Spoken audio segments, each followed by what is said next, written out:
hama tanah. itu pakainya beta siflutrin. Yang ideal lah kalau orang sini ya. Mungkin ya sih ada beberapa yang pakai modal insektabur ya Mas. Iya ada. Itu kayak ada regen, nematisida ya Mas. Itu juga ada yang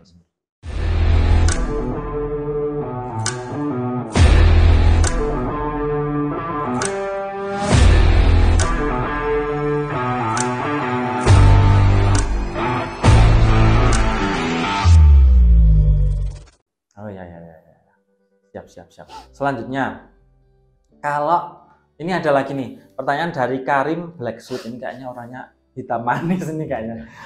Kalau mudah rontok pakai obat apa masih? Ya kalau mudah rontok. Nah, ya. Biasanya kalau mudah rontok ya pakai kalsium. Cuman sekarang gini Mas, beberapa kadang kalsium saja itu kurang ketika disemprotkan. Kalau saya sendiri cenderung kalsium itu tak kocorkan supaya lebih cepat terserap. Istilahnya yang akar itu menghisap unsur kalsiumnya itu lebih cepat. Cuman kan sekarang kan banyak sekali produk nih. Ada kalsium model tepung, kalsium cair, kalsium istilahnya kalsium hidroksida, ada kalsium esensial, macam-macam. Nah, kita tinggal pilih aja. Ya, kalau saya sendiri cenderung kalau yang kalsium model tepung atau WP itu sering saya aplikasikan untuk kocor. Tapi kalau kalsium yang model kalsium hidroksida ataupun kalsium esensial itu kita mainkan untuk semprot.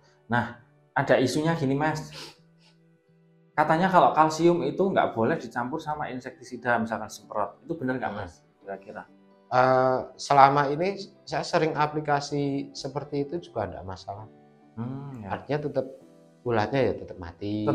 Nah, terus ya artinya bukan cuma kalsium ya. Artinya kalau petani itu bilangnya penyubur. Kalau sekarang kan banyak orang yang bilang itu stimulan atau apa. Itu juga menyampaikan, Mas kalau bahan aktif, saya mau menyemprot hama nih, tapi tak kasih nutrisi dengan bahan aktif stimulan. Infonya hamanya kok nanti jadi netral. Tapi faktanya juga saya melakukan, tak coba kayaknya kok Indo gaweni, saya harus bisa. Ternyata juga hamanya juga berkurang. Tetap berkurang.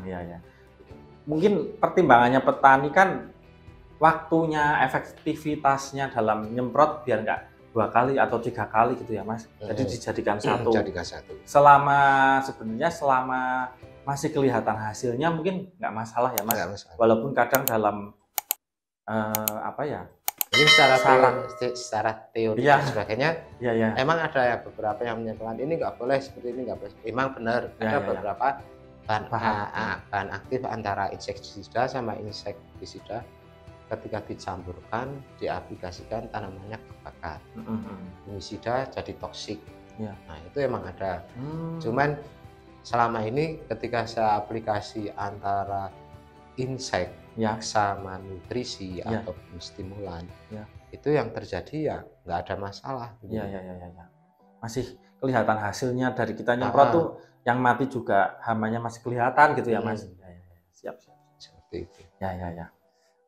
Selanjutnya di YouTube dari Putu Galang, mau tanya fungisida dan insek yang digunakan apa saja untuk musim hujan? Hampir sama ya Mas. Kalau dikembangkan lagi mungkin ya Mas. Kalau untuk musim hujan kan tadi Mas Rian fungisida bukan di musim hujan ya. Fungisida kan Mas Rian bilang sistemik dan kontak kalau bisa jadi satu. Nah, dosisnya tuh gimana Mas kira-kira? Antara sistemik dan kontak itu apakah dari awal sampai nanti pakai itu terus atau gimana Mas baiknya? Kalau bisa, kalau untuk yang sistemik itu di rolling. Kita punya misalkan kita datang ke kios nih, tanya, saya mau beli fungisida yang sistemik. Saya sudah punya bahan aktif, misalkan azoxystrobin. Nah, untuk rollingannya apa ya yang pas? Mungkin dia pakai simoksanil, ya. Terus mungkin pakai karbendazim, terus atau pakai misalnya difluconazole misalnya. Nah itu bisa dirollingkan. Tapi sekarang kan dengan canggihnya teknologi dari perusahaan pestisida, mereka menggabungkan dari beberapa bahan aktif. Bahkan ada satu produk yang isinya 3 bahan aktif. Nah itu bisa pakai itu. Cuman biasanya ada efek kalau di dalamnya itu ada bahan aktifnya golongan azol ya, misalkan difluconazole, propiconazole, hexaconazole itu ketika dia diaplikasikan secara terus-menerus meskipun dengan dosis yang sama, misalkan 0,5 gram per liter, dia pasti punya efek sedikit menekan pertumbuhan. Kalau yang azol khususnya gitu ya Mas. Berarti efeknya memang secara secara di luka yang terkena jamur mungkin kelihatan, tapi dia sedikit menekan pertumbuhan. Berefek nggak Mas kalau fungisida itu sampai ke tanah terus misalnya menetes bertumpuk-tumpuk gitu, kira-kira ada efek? Ya sebenarnya semua pestisida itu punya efek ke tanah ya. Terutama dari bakterinya sendiri, bakteri positif mungkin lama-kelamaan juga mati. Cuman sekarang kan berapa sih persentase netesnya? Nah, itu. Terus yang kedua, sekarang petani sudah rata-rata udah pakai plastik mulsa. Ketika dia menetes ke misalkan ada parit lah, parit terus hari ini nyemprot nih, terus nanti sore hujan, dia kan juga akan terurai. Terus juga udah banyak produk yang untuk memperbaiki struktur tanah juga ya Mas. Cuman dari beberapa petani kan ya karena mereka takut, saya pakai misalkan Paclobutrazol gitu. Kok tanamannya nggak tumbuh, nggak motot. Nah, ketika dia ketemu sama beli fungisida gitu, terus si kiosnya ini ada difluconazole, oh itu belakangnya ada zol-zolnya. Nah mereka sudah takut, padahal secara fungsionalnya itu beda. Itu ya yang saya sering dengar sih ya Mas ya. Memang kalau Paclobutrazol itu memang menekannya agak lebih lagi ya Mas. Istilahnya ekstrim. Ekstrim. Kalau orang sini bilang mapak ya Mas. Mapak. Jadi kalau misalkan masih umur, kalau kubis mungkin kan mapak juga nggak sih Mas? Kalau kubis malah bisa. Gimana Mas? Nah kalau kubis itu bukan mapak, tapi lebih seret. Ngekerap gitu ya. Kerapnya lebih jadi diseret lagi. Tapi kalau untuk tanaman, mungkin kalau yang zol, khususnya Paclobutrazol di tanaman tomat, cabai mungkin kurang direkomendasikan ya Mas? Atau gimana Mas? Menurut Mas Rian? Kalau saya sendiri sih pernah nggak Mas? Nggak perlu pakai itu. Nggak perlu ya? Nggak perlu. Walaupun namanya fungisida tetap. Paclobutrazol bukan fungisida. Oh bukan? Itu hormon. Bedanya di situ. Dia hormon menghentikan fase pertumbuhan, fase vegetatifnya. Sementara kalau fungisida misalkan nggak difluconazole, propiconazole, dia punya sasaran itu sebenarnya untuk bercak. Jamur-jamur bercak. Cuman dia punya efek sedikit menekan pertumbuhan. Itu pun sebenarnya artinya bisa dimainkan dengan dosis. Ketika dosisnya kecil, itu juga ngefek menekannya itu juga nggak terlalu. Atau mungkin teman-teman tuh bisa cek langsung di labelnya, biasanya ada ya Mas, labelnya itu mungkin digunakan sesuai yang bijak lah ya Mas, gunakan sesuai. Cuman biasanya kalau untuk bahan-bahan aktif zol-zol itu yang belakang zol fungisida yang zol-zol itu rata-rata kan mereka aplikasinya di padi. Nah di padi kan karena daunnya kan memang udah kaku. Pasti dosis yang dituliskan kan lebih besar. Nah ketika ketemu di tanaman sayur, ya jangan pakai dosis yang dipakai di padi. Walaupun orang sini bilang kurang marem gitu ya Mas. Rata-rata gitu. Saya pernah sering kasus. Mas, lo ini lo udah ngirit lo Mas di padi. Dosisnya itu cuma 0,5 mili per liter. Nah, saya juga menyampaikan, Pak, meskipun itu 0,5, ya, tapi ketika diaplikasikan di tanaman sayur, itu efeknya itu gede loh. iya, iya, iya. Nanti pupusnya mengkeret. Iya, Nah, kelihatan ya Mas langsung ya. Nah, karena dia nggak percaya tetap ngeyel, ya udah besoknya lagi datang. Oh ya Mas, betul. Nah, kalau misalnya di padi 0,5, Iya. kalau kita aplikasi di tanaman sayur, Ya. itu dipotong lagi, berarti jadi 0,25. Iya, iya, iya, iya, iya. Dosisnya Memang karena lebih memang kecil. ya biasanya memang kalau yang untuk padi memang dosisnya lebih besar ya Lebih Mas. besar. Mungkin karena tadi yang Mas Rian bilang, dan mungkin tadi Mas Rian bilang kan kalau padi itu daunnya lebih kaku. Terus selain itu mungkin karena banyak serabutnya ya Mas. Apa namanya? Bulu-bulu halusnya di daun padinya. Ya, sebenarnya semua daun itu ada bulunya. Oh iya. Ada bulunya. Saya salah berarti. Itu ada bulunya. Tinggal ya. beberapa bahan aktif itu ketika dia disemprotkan, malah bulu-bulu daun itu rusak. Nah, sementara bulu-bulu daun itu sendiri dia punya fungsi secara alamiahnya, dia itu melindungi tubuh dia sendiri itu dari serangan jamur. Gitu loh. Iya sih, ya. Jadi mungkin kayak apa sih namanya kalau jamur itu spora? Spora. Ya, yang terbang menyebar itu kan. Kita kan nggak bisa melihat. Iya, nggak bisa lihat. Nempel di situ dulu mungkin gitu ya Mas. Siap. Nah, selanjutnya ini. Ada lagi nih asam mengatakan. Nah, ini dari Organic Farm. Assalamualaikum, untuk mengatasi layu fusarium dan bakteri apa yang paling ampuh, Mas? Yang paling ampuh mungkin doa ya, teman-teman. Tapi apa Mas kalau misalkan kita ikhtiar gitu, bahan aktif atau apa gitu? Ya, itu kan organik ya. Ya. Nah, kalau organik nggak ada bahan aktif ya Mas? Kalau itu kan Organic Farm. Nah, Organic Farm sebenarnya kalau misalnya kita bisa pakai, misalkan tadi misalkan Nordok ya, Nordok itu bisa, terus misalkan Kopset bisa. Cuman karena dia itu petani organik, nggak mau pakai yang seperti itu, ya dia bisa mungkin dari awal untuk pemakaian Agen Hayati kan bisa pakai Trichoderma, misalkan ada yang produk-produk ada M4, Gladium itu ya Mas. Trichoderma Gladium, terus beberapa perusahaan pupuk itu kan sekarang banyak yang mengeluarkan pupuk Agen Hayati. Oh iya. Baik yang berbentuk cairan ataupun granul. Itu kan sudah mulai. Iya.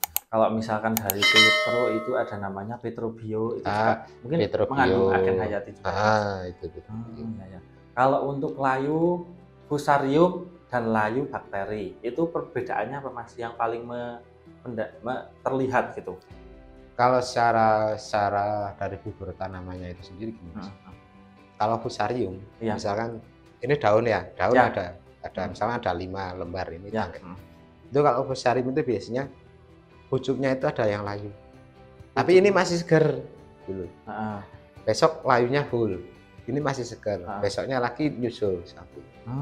Nah, itu layu fusarium seperti itu. Terus ketika dia misalkan tomat, cabai ataupun kentang, misalkan batangnya dipotong, terus ditaruhkan ke air yang bening, itu akan keluar putih-putihnya.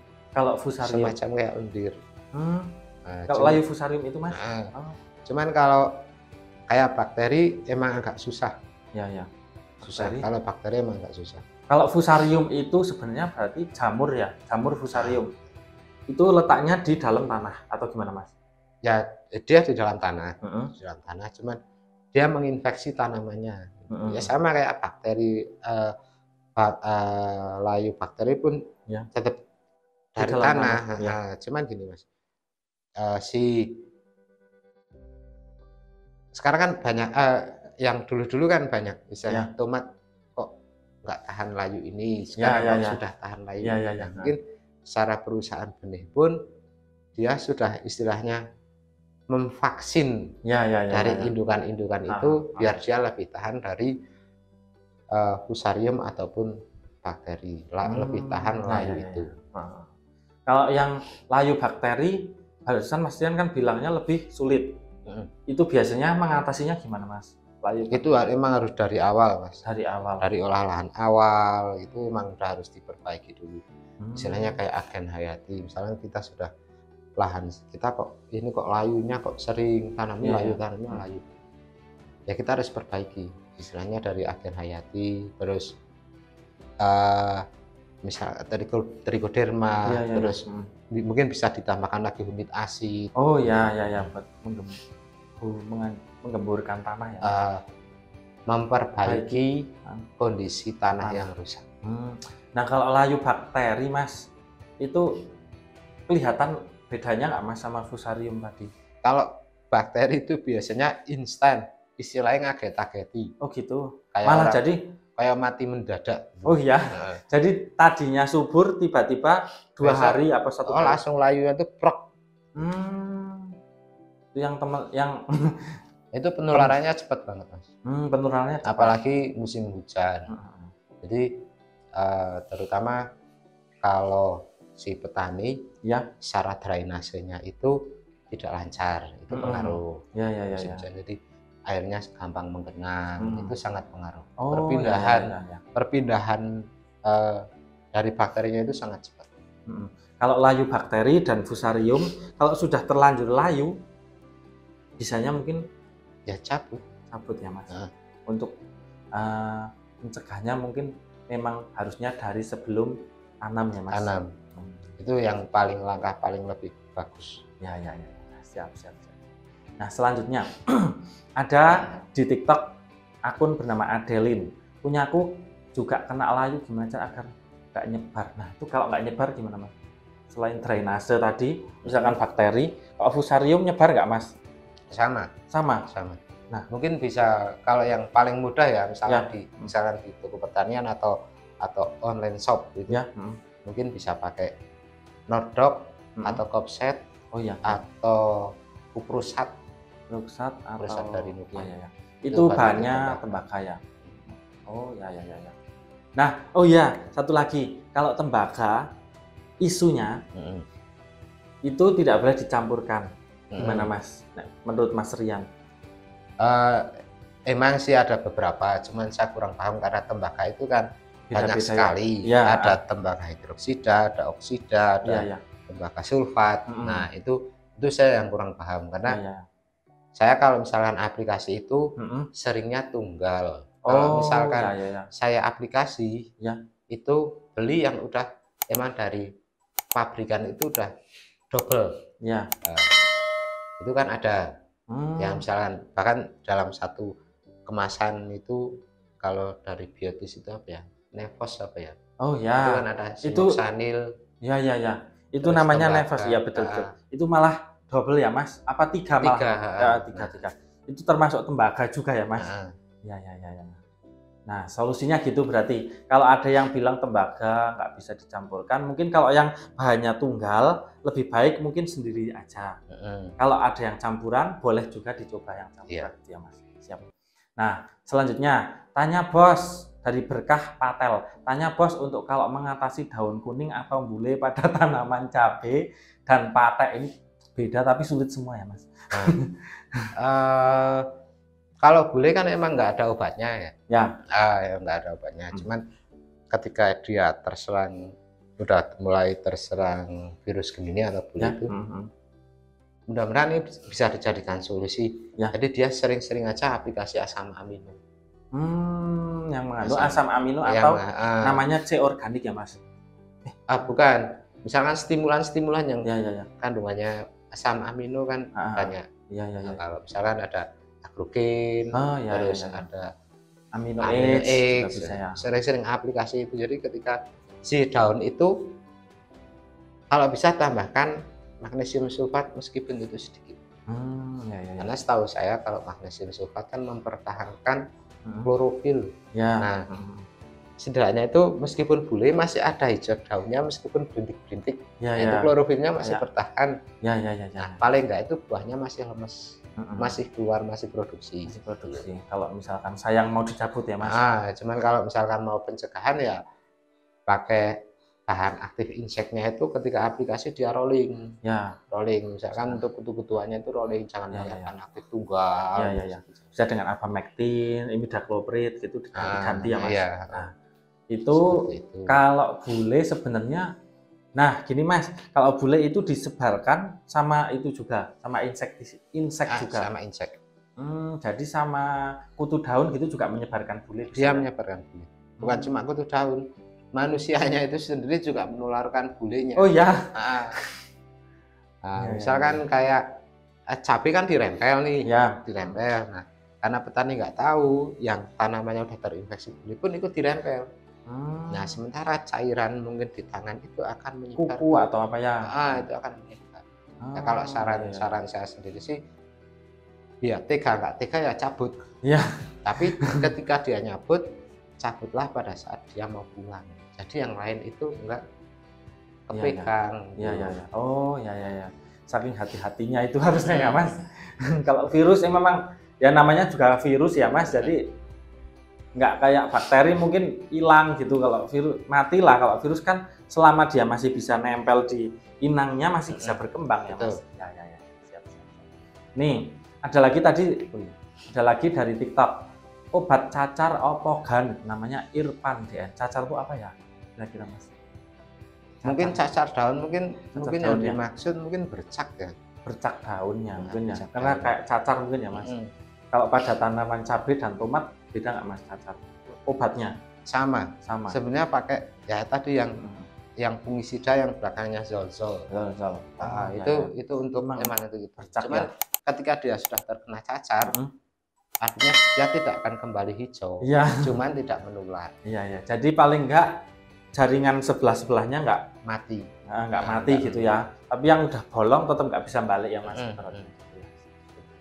Selanjutnya lagi dari Zinu, mau tanya Mas, kalau mau masukin obat urutan yang bener biar nggak netral gimana? Itu mungkin ya kan, gitu ya Mas. Cara mixnya tuh ada sebenarnya caranya sih Mas? bukan biar nggak netral. Sebenarnya bukan sebenarnya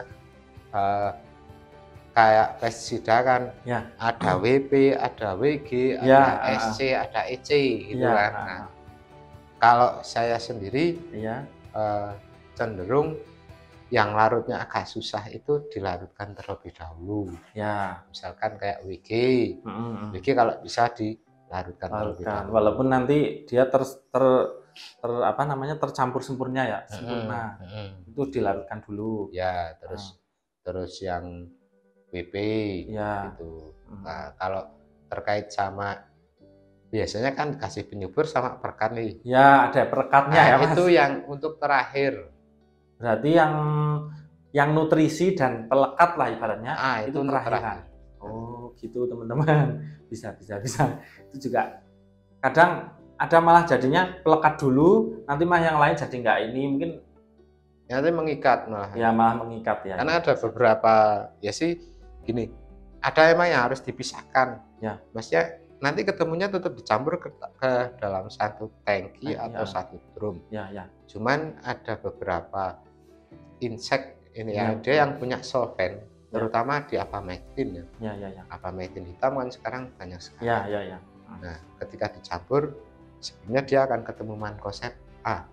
Sebenarnya mankoseb A itu nggak ngendap. Meskipun ada endapan itu sedikit. Cuman ketika ketemu Abamectin, tiba-tiba kok di dalam kok mankoseb ini jelek. Malah jadi yang korban mankosebnya ya Mas. Yang jadi korban padahal sebenarnya itu dari Abamectinnya. Jadi malah solvent. Sekarang kan banyak Abamectin, banyak sekali Abamectin kecap. Abamectin kecap itu solventnya. Apa Mas? Solvent. Kalau solventnya itu bagus, dia tidak akan mengikat si mankoseb. Solvent itu maksudnya bahan pelarut apa? Bahan pembawaannya dari si perusahaan Abamectin. Kalau yang bagus kan dituang itu piar, tapi ada yang dituang itu ya ada piarnya, tapi yang tenggelam itu lebih banyak. Malah jadi korban mankosebnya. Biasanya seperti itu. Selanjutnya, ini yang terakhir Mas, pertanyaan terakhir ya. Dari Cahaya Berkah. Kebanggaan tersendiri ketika melakukan pemanen dari hasil perjuangan amat penuh rintangan ya bos. Oh, bukan pertanyaan ini. Ya, ini apa ya, kata-kata mutiara lah dari Cahaya Berkah. Kebanggaan tersendiri ketika melakukan pemanenan dari hasil perjuangan yang amat penuh rintangan. Wah, perjuangan amat penuh rintangan ya bos, mantap bosku. Ya sih, gimana menurut Mas Rian kalau misalkan rasanya itu gimana Mas kalau panen, tubuh hasilnya bagus, harganya pas gitu, gimana Mas? Ya alhamdulillah. Kata-kata yang pertama itu alhamdulillah. Alhamdulillah. Kalau misalkan kok ndilah kita udah merawat nih subur gitu ya, kok dilalahi harganya misalkan murah nih kayak sekarang ya alhamdulillah aja, karena rezeki kita baru segitu gitu loh. Rezeki kita baru dikasih tanaman yang subur ya Mas. Tapi kan bisa evaluasi ke depannya, oh ini saya tanamnya subur dengan musim ekstrim seperti ini, saya pakai ini mudah-mudahan musim berikutnya saya aplikasikan bisa tepat dan ketemu harga yang bagus. Mungkin kalau yang sekarang tanamannya udah bagus, perawatannya udah luar biasa, ternyata panenannya dengan harga murah ya bersyukur aja rezekinya masih segitu aja. Alhamdulillah dikasih tanaman subur ya. Nah, ini yang terakhir Mas, agak melenceng sih sebenarnya. Buat petani ini ya, yang pemula khususnya, misalkan saya mau tanam, belum pernah nanam sama sekali. Saya itu musim kayak gini lah atau gimana ya, bagusnya itu nanam cabai atau nanam tomat atau nanam apa, itu yang menentukan berdasarkan apa Mas? Jadi nunggu momen kah atau misalkan saya mau nanam nih, di daerah saya banyak yang cabai, mending saya cabai atau saya tomat atau saya apa dulu gitu Mas? Disesuaikan dengan apa kalau buat pemula? Kalau pemula ya itu lingkungannya, misalnya lingkungan mayoritas itu tanam apa, ya sementara kita ikut dulu. Kalau misalkan lingkungan ini cabai terus kita pingin saya tak nanam tomat, nah sementara ketika dia punya masalah dengan tomat, mau tanya ke lingkungannya namanya cabai. Nah, paling nggak ada temennya ya Mas. Ya setidaknya ada temennya untuk belajar. Tapi secara populasinya ya enggak usah banyak-banyak kalau lagi belajar. Untuk latihan dulu latihan dulu. Rata-rata kan biasanya ABE tandur opo yo. Jadi ada, kalau orang sini bilang yo rembugan gitulah, sama temennya ABE nandur apa, atau sama tetangganya yang nanam juga. Ini lagi ABE gitu ya mungkin. Tapi kalau petani sekarang istilahnya mbok tuwa apa wong seneng dolan, seneng update, buka internet dan sebagainya, istilahnya petani update lah itu. Kadang tanyanya kan bukan cuman lingkungannya seperti ini, tapi dia akan cenderung tanya ke kios. Mas, benih yang paling laku itu apa ya sekarang? Misalkan dia ternyata benih cabai, dia akan beralih, enggak lah, kok cabai kok luar biasa, saya tak ganti dulu. Saya tak nanam tomat. Banyak juga sih yang tanya gitu. Sekarang lagi musim apa di sana, maaf tanamnya yang bukan musimnya ya Mas. Ya walaupun nanti efeknya tantangannya lebih besar mungkin ya. Biasanya secara hama, secara apa. Ya sih masih dikembalikan ya, namanya rezeki. Kadang belum tentu, kadang udah panen yang tanam cabai banyak sekali kok dilah harganya pas mahal. Itu rezekinya bareng-bareng. Pas lagi murah ya juga rezekinya bareng-bareng. Terima kasih sekali Mas Rian sharing-sharingnya. Kayaknya ngobrol-ngobrolnya sama Mas Rian kesempatan kali ini kita cukupkan. Semoga yang tadi kita ngobrol bisa menjadi setidaknya gambaran lah buat teman-teman, buat inspirasi teman-teman, siapa tahu bermanfaat. Boleh di-share juga kalau videonya bermanfaat, boleh di-komen, nanti suatu saat kita jawab, dan jangan lupa subscribe ya teman-teman. Sekian dari saya. Wassalamualaikum warahmatullahi wabarakatuh. Waalaikumsalam. Siap.